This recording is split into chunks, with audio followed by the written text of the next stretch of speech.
¿Qué dices?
Bien, entonces continuaremos. Se ve la pantalla, ¿no es cierto? ¿Se está viendo la pizarra? Sí, doctora. Bien, entonces, como decíamos, en el caso de la no competitiva, vamos a determinarlo así, ¿no? Que el centro activo va a estar dispuesto en este caso solamente para el sustrato, ¿no? No va a dejar que ingrese ningún otro tipo de estructura, como en el caso de la competitiva, porque en este caso nombraríamos que el inhibidor no va a tener una estructura química parecida al sustrato y por lo tanto la enzima no va a recibir a este sustrato, ¿no es cierto? O a a este sustrato. Es decir, este sustrato va a tener su centro activo, el cual obviamente va a ingresar y el inhibidor va a tener su centro activo. El nombre que se le da a este centro activo es el centro alostérico, ¿no es cierto? Porque es una parte diferente de la enzima que va a producir,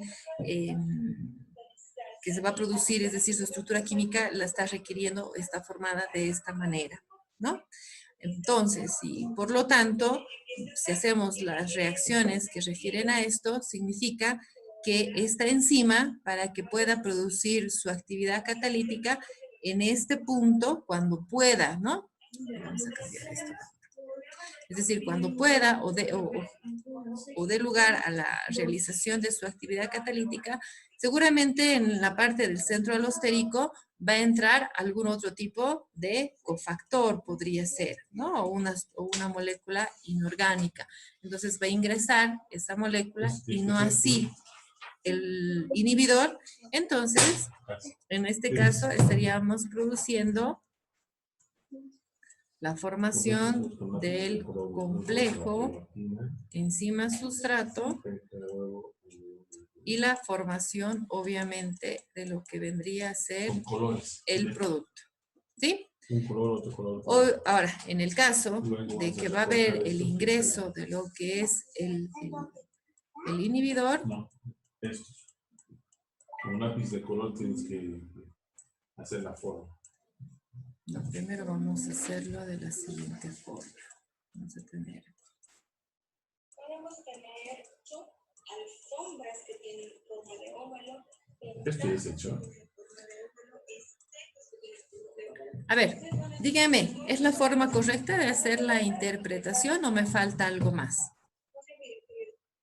El día de hoy vamos a trabajar ¿Faltaría el cofactor que va a ingresar? No, bueno, ¿Va a ayudar? en este caso donde tenemos la formación del producto, bueno, obviamente no va a ingresar su cofactor y va a dar lugar a la reacción catalítica normal de la enzima. Pero si va a ingresar el inhibidor, les pregunto, ¿no? ¿Se va a formar este complejo? O entonces, para que se entienda tal vez, ¿No faltaría el sustrato? o se formaría esto.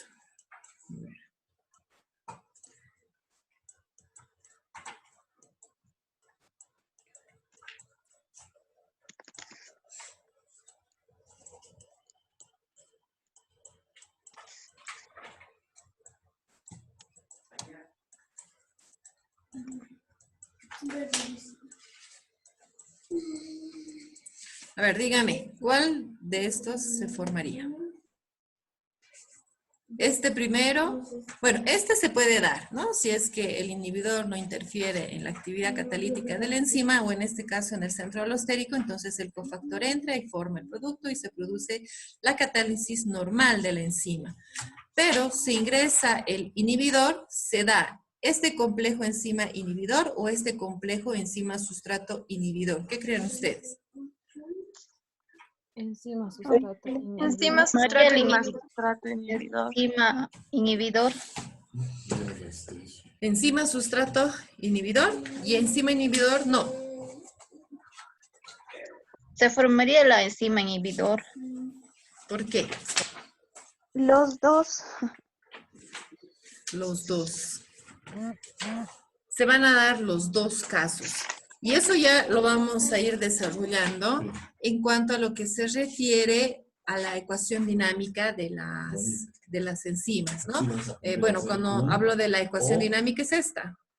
Esta es la ecuación dinámica, ¿no? Donde aquí estamos haciendo relación a qué sucede cuando hay un ingreso de un inhibidor y qué es lo que se produce a raíz de este inhibidor. Ahora, vamos a hacer el mismo ejemplo que les había hecho anteriormente. ¿Qué es lo que pasa si yo voy a aumentar la concentración del sustrato? ¿Qué es lo que sucede?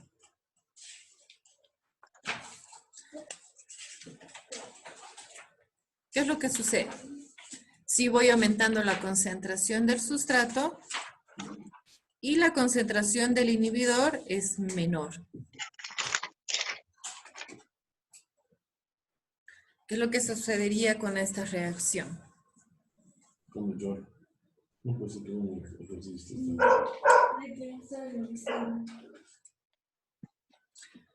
Va a ser lo mismo que en el caso de la competitiva, que habíamos dicho que en cuanto más yo aumento el sustrato, voy a producir la anulación del inhibidor. Ya no se va a ver inhibida la enzima, ¿no? Y si aumentara la concentración del inhibidor, entonces la enzima se va a ver inhibida y no va a producir su acción catalítica.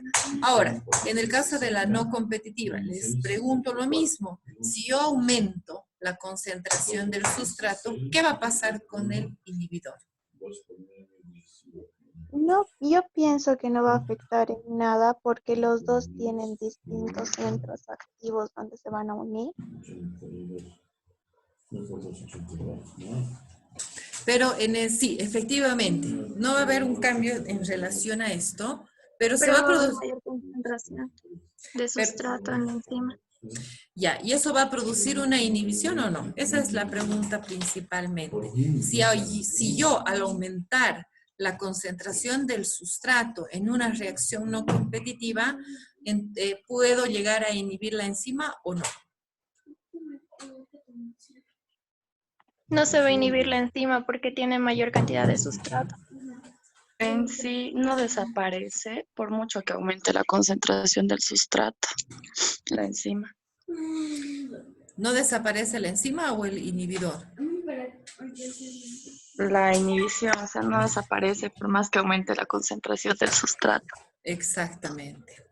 No va a afectar la inhibición de la enzima por más que yo aumente la concentración del sustrato, porque el inhibidor ya va a ocupar su centro activo, o en este caso su centro alostérico, y obviamente va a dar lugar a la inhibición de la enzima, ¿no? Podría haber una modificación tal vez si yo aumento la concentración del cofactor, ¿no es cierto? Si yo doy lugar a que este cofactor esté mucho más disponible para la enzima, tal vez seguramente voy a producir aquí una inhibición si fuera así, como en el caso de la competitiva. Pero aquí si hablo sustrato inhibidor, no, porque el sustrato va a tener su centro activo y no va a interesar cuántas veces o cuánto sustrato vaya yo a aumentar, no va a haber un cambio porque el inhibidor ya ha ingresado a su centro, ¿no? Obviamente si el inhibidor ingresa, por más que ingrese el sustrato, no hay formación del producto, no va a haber, si es así, ¿no es cierto? Pero si ingresara el cofactor, obviamente se va a producir. Por lo tanto, no va a haber no va a afectar, en este caso, la concentración del sustrato sobre la inhibición. ¿Por qué? Porque el inhibidor se produce en otra parte de la enzima o en otro centro, que en este caso se le denomina centro alostérico. Entonces, ¿se ha entendido la inhibición no competitiva? Necesito. ¿O hay alguna duda todavía? No sé si hablaste con tu hijo. Lo veo bien. Bien, a ver, vamos a ver si es que se ha entendido o no.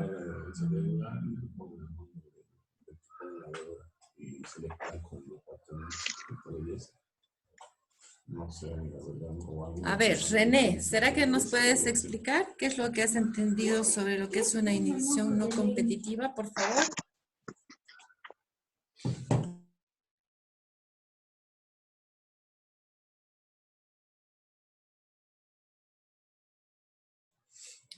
René, ¿nos puedes responder?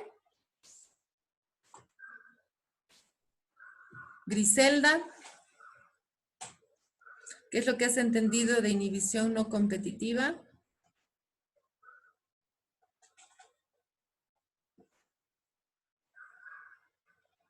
Litsi. Este color. Annelies.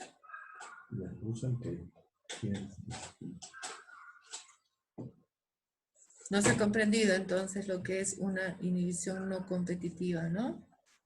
A ver, María. Perdón. Yo no he entendido lo que en la segunda parte que se decía que se va a conformar la enzima más el inhibidor, que es igual al complemento inhibidor, o se va a formar también el otro. Esa parte es lo que no he entendido, si va a afectar el cofactor para formar el complejo enzima sustrato inhibidor. No, primero, pero lo que quiero que me digan es si se entiende esto, lo que es inhibición no competitiva. A ver, Ana, ¿qué tú has entendido de la inhibición no competitiva?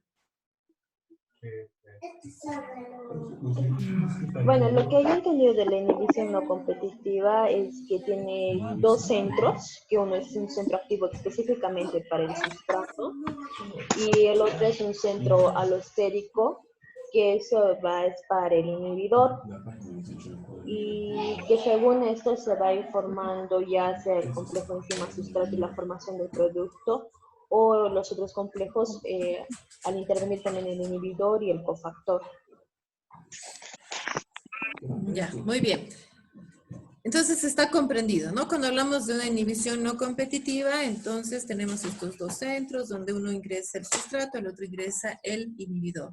Ahora, lo que después habíamos explicado es de que Si nosotros aumentamos la concentración del sustrato a la enzima con este tipo de características, no va a afectar la inhibición. Es decir, si el inhibidor ingresa aquí, no importa la cantidad de sustrato que nosotros vayamos a aumentar, se va a producir de todas maneras la inhibición. ¿Sí? Porque el inhibidor no va a entrar aquí, va a entrar a otro lado. Entonces no se va a ver afectado, en este caso, la inhibición. No se va a ver afectada. Entonces aquí hemos puesto ejemplos de qué es lo que sucede si se produce la reacción catalítica, efectivamente es esta, ¿no? Se va a formar el complejo enzima-sustrato y se va a formar el producto que es la reacción catalítica que ustedes conocen, que es la natural en una enzima. Ahora aquí hemos ejemplificado qué es lo que va a suceder en estos casos. Nosotros consideramos la formación del complejo enzima inhibidor o consideramos el complejo enzima sustrato inhibidor. Hemos dicho que se toman en cuenta ambos casos, los dos. Los dos se pueden producir. ¿Por qué se pueden producir los dos? Porque cuando ingresa el inhibidor al centro alostérico que le va a corresponder e ingresa el sustrato después, entonces de igual forma se va a ver inhibida la enzima, ¿no? Entonces, si ingresa el inhibidor, tenemos el complejo enzima inhibidor, no hay formación de producto. Ahora, si ingresa el inhibidor y después el sustrato, tenemos el complejo enzima sustrato, que puede suceder, como estamos diciendo, y no va a haber formación del producto, por lo tanto, la inhibición se ha producido en la enzima. Entonces, eso es lo que estamos hablando aquí. ¿Sí? Que en ambos casos se puede dar estos dos.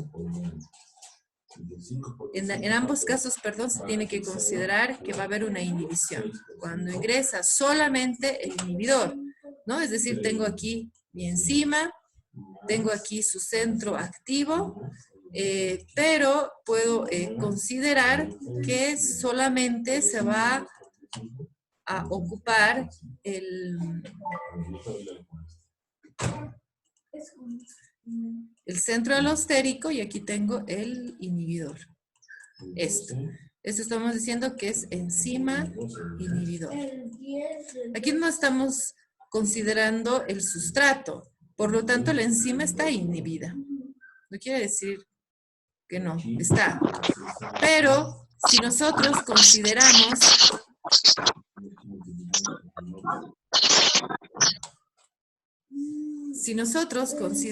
que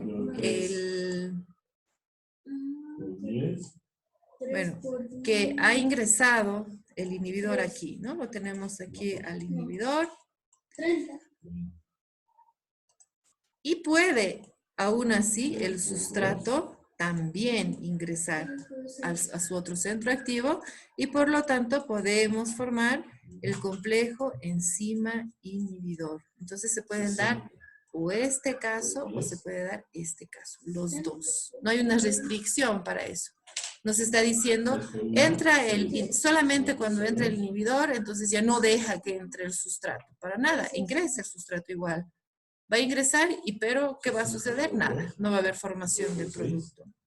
O se va a quedar la enzima con el inhibidor y por lo tanto, igual, no va a haber formación del producto. Entonces, aquí estamos haciendo la ejemplificación de eso.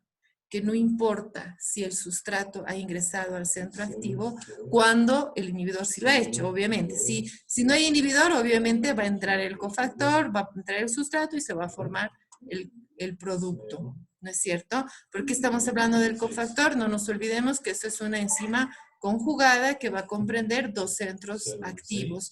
Ese cofactor es el que va a ser necesario para que se produzca la reacción catalítica. Y justamente en ese punto es donde se va a producir la inhibición. Y eso es lo que estamos hablando ahora, ¿no? Ahora, ¿aún así hay alguna duda o ha quedado más claro? Bueno, está todo claro de mi parte. ¿Sí? Todo claro. A ver, Daniela, ¿qué dices tú? Daniela Guachaya. ¿Se ha entendido? ¿Se ha entendido más o menos? ¿O hasta dónde has entendido? Primero por 10 y por 2. Tienen que responderme, decir si se ha entendido o no se ha entendido. Si no se ha entendido, se vuelve a explicar. Pero si no me dicen nada... Inge, Sí.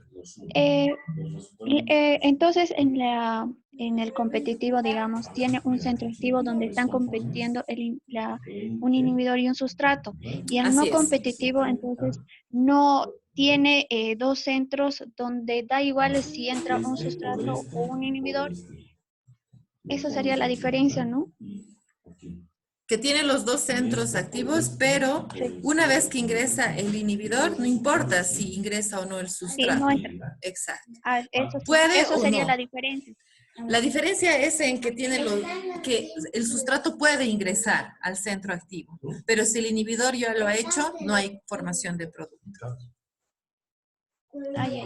Ahora sí, ¿Ya? eso me quedó claro. Ya, Sí. qué bien. Entonces, eso es lo que tenemos que acordarnos. La formación del complejo enzima inhibidor y la formación del complejo sustrato, bueno, enzima sustrato inhibidor. ¿Ya? A ver, tal vez con el otro tipo de inhibición vayamos a comprenderlo incluso mejor. En este caso sería la inhibición acompetitiva.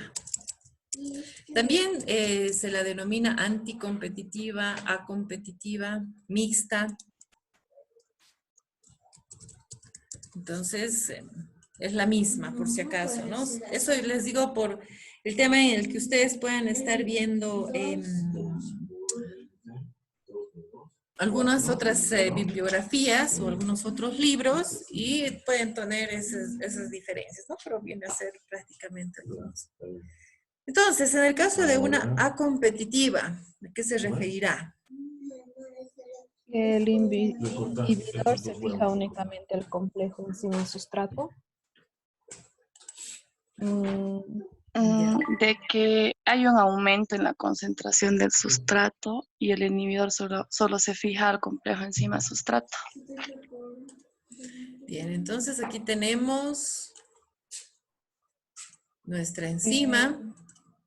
A ver, sigan por favor. Impide también una acción catalítica. ¿Cómo impide una acción catalítica?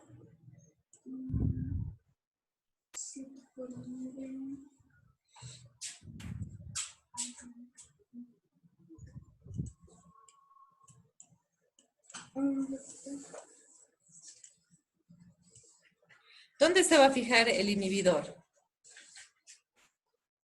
El complejo. El complejo enzima sustrato.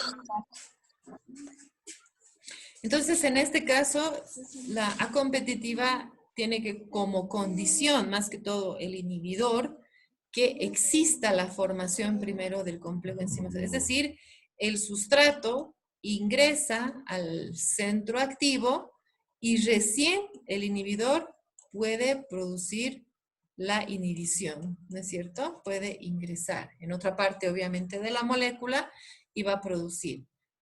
Si la enzima quedara sola, es decir, si no ingresara el sustrato, entonces el inhibidor tampoco podría ingresar.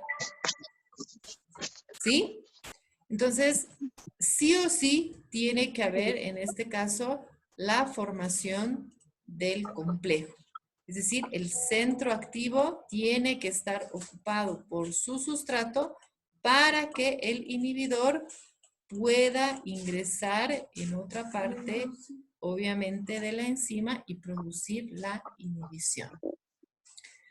¿Sí? Entonces,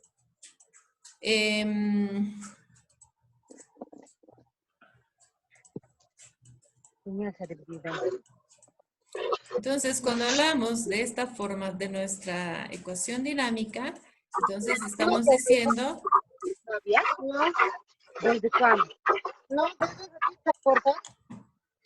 Entonces, en este momento decimos, hay una formación, en el momento que se forma el complejo enzima sustrato, entonces, ¿qué es lo que sucede?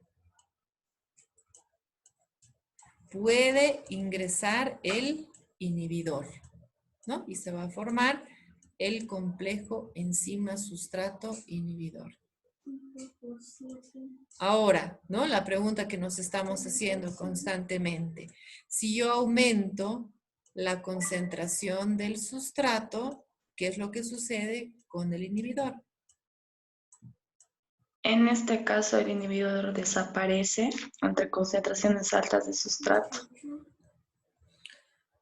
Va a favorecer la inhibición.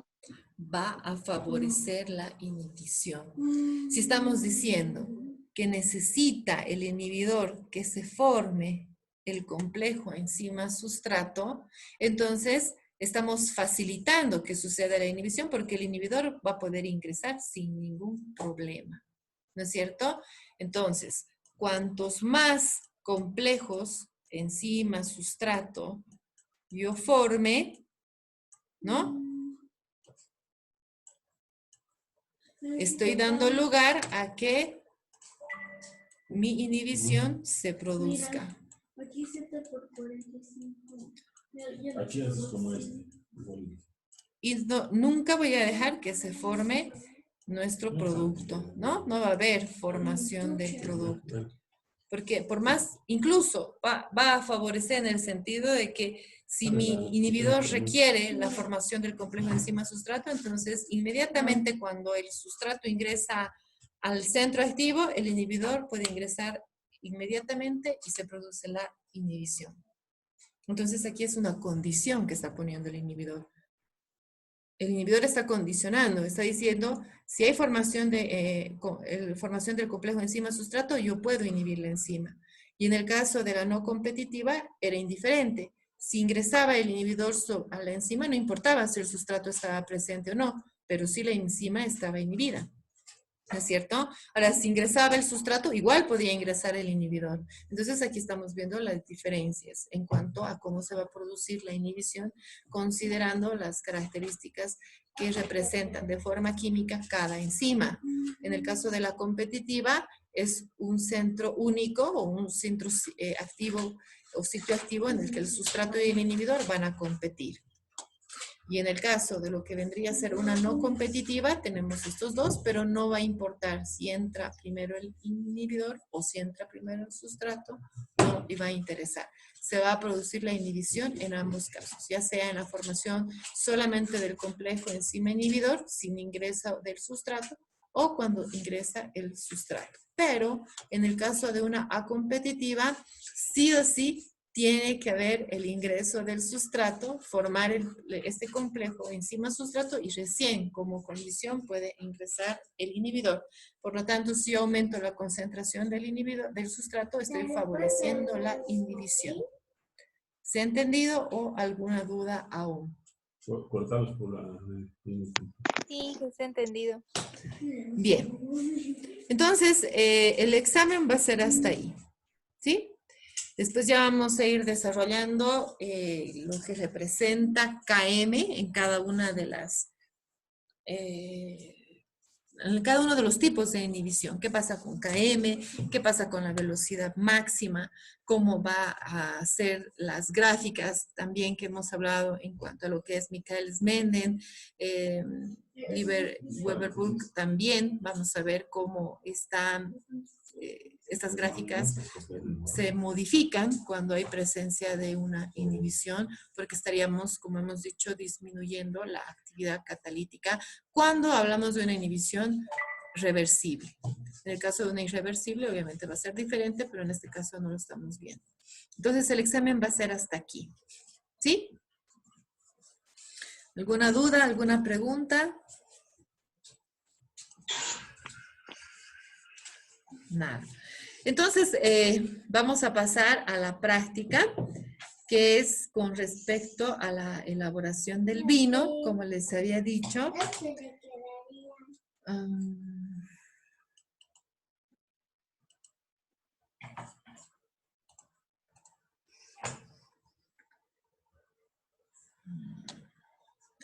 Dame un segundito para que pueda compartir. Ahora, eso más no tiene. Ven a buscar, Julieta.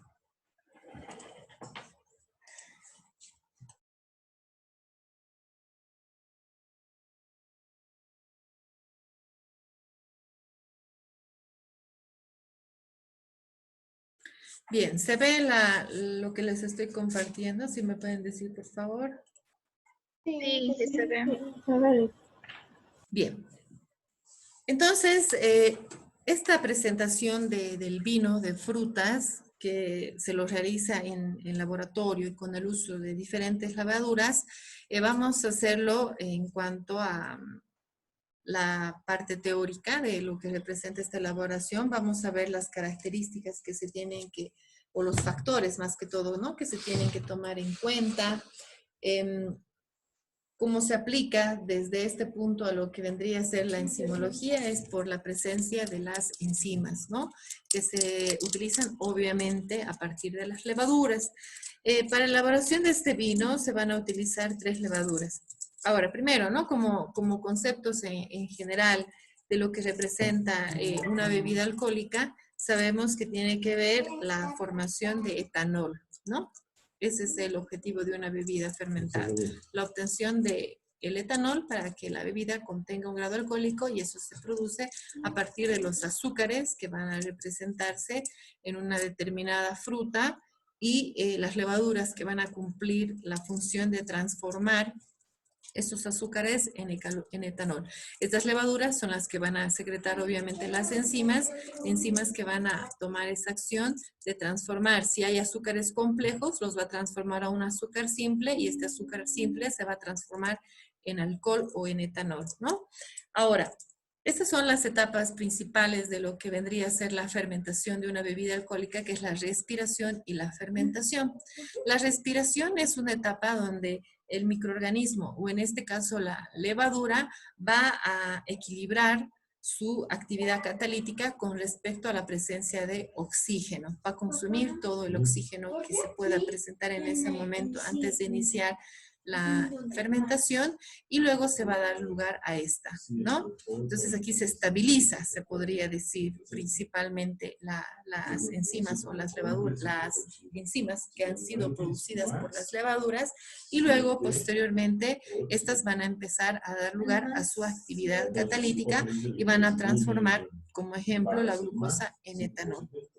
El azúcar que siempre se va a obtener al final va a ser la glucosa, y esa es la que se va a utilizar en todas las bebidas alcohólicas como inicio de la fermentación. Ahora, el término vino se utiliza en la preparación del vino a partir de la uva. Yo estoy utilizando este término con respecto a un vino de frutas. ¿Por qué? Porque los azúcares que se representan dentro de una fruta son bastante simples. Glucosa, fructosa, máximo sacarosa, y por lo tanto se pueden utilizar para la elaboración de esta bebida alcohólica que la estoy denominando como vino de frutas. Entonces, las frutas que se pueden utilizar para la preparación del vino tienen diferentes tipos o pueden tener diferentes tipos, grados Brix, ¿no? No sé por qué no está mostrando la imagen, pero bueno, ¿no? Entonces, bueno, en esta imagen yo les mostraba principalmente que cada fruta puede llegar a tener una concentración de azúcares o denominados grados Brix, ¿no? Los grados Brix, entonces, es una unidad que nos permite medir los sólidos solubles en una fruta, en este caso los azúcares que van a estar presentes.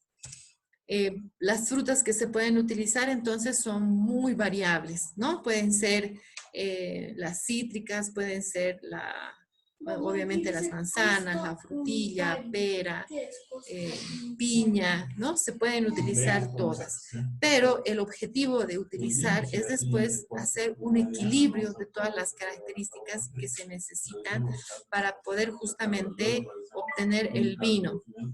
Para eso se considera el grado alcohólico al que queremos llegar. Un vino normalmente tiene de 10 a 14 grados Gay-Lussac.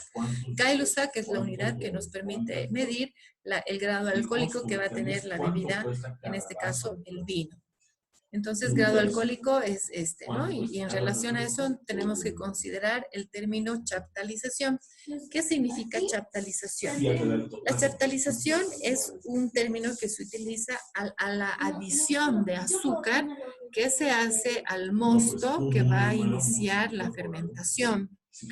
Es un proceso que solamente se lo utiliza cuando los grados Brix del mosto no son los que los que no se ha obtenido de la fruta misma bajo las características que se necesita. El mosto debe tener 20 grados Brix para poder iniciar la fermentación y dar lugar a una bebida con este grado alcohólico. Entonces, si por ejemplo la bebida el mosto, perdón, tiene grados Brix menos de 20, como por ejemplo 15 grados Brix, entonces se tiene que producir la chaptalización y se gradúa la cantidad de azúcar y se la equilibra para poder obtener los 20 grados Brix. Ya después les voy a mostrar un cálculo mucho más específico. Luego tenemos la corrección del pH. Hay algunos vinos que necesitan, o mejor dicho, levaduras, ¿no? Porque las levaduras son las que van a producir la fermentación y estas correcciones que estamos haciendo con relación a la cantidad de azúcar y el pH está referida a las levaduras. Puede ser 3, 4 o incluso hasta 5 de pH que necesitaríamos tener en el mosto. Ahora, nosotros podemos graduar esto por decirles, si yo tengo un mosto que tiene un pH menor, puede ser por ejemplo de 2, entonces para aumentar el grado de pH a 4 o a 5, si es que se lo requiriera, entonces tengo que utilizar el bicarbonato de sodio, ¿no? Voy aumentando el bicarbonato de sodio y eso va a dar lugar a un aumento del pH. Si es caso contrario, yo tengo un pH de 6 y necesito bajarlo, entonces utilizo el ácido cítrico. Entonces o el ácido tartárico también, o en el caso del jugo de limón, ¿no? Que tiene que es el ácido cítrico también. Entonces se pueden utilizar estos 4, uno, en el caso del bicarbonato de sodio para para aumentar el pH. Y en el caso del jugo de limón, ácido tartárico, ácido cítrico, para disminuir.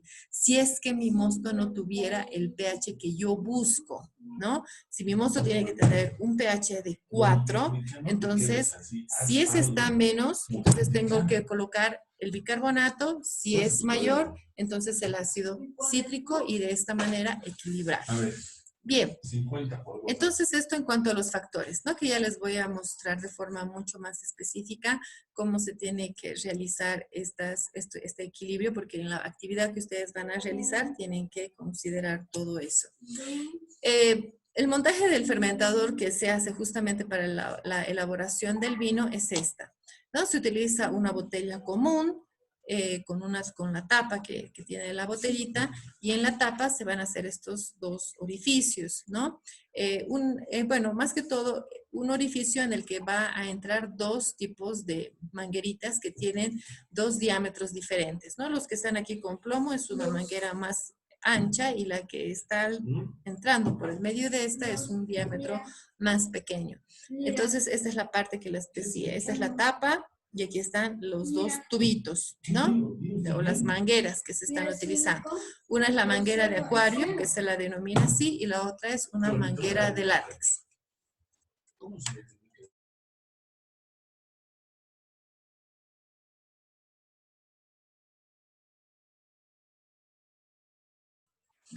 Bien, entonces en relación a eso es que se va a montar el fermentador, ¿no? Aquí tenemos después un tubo de ensayo que va a estar con agua y eso tiene un objetivo que les voy a explicar. Entonces, el fermentador tiene que tener la botella, la tapa con los dos tubos, el tubo de ensayo y una cantidad de agua y obviamente el tubo tiene que estar amarrada a la botella. Ese es el fermentador. Sí, esta es una masa del fermentador que se necesita conocer. Aquí tenemos ya los diferentes ingredientes que se van a utilizar para la elaboración del vino. Es el jugo, obviamente, de las frutas trituradas, la levadura, se puede utilizar una cantidad de agua, el limón, si es que se va a requerir para poder dar lugar a la disminución del pH, y un jarabe de azúcar, que también, si es que se va a requerir, si no cumpliera con las cantidades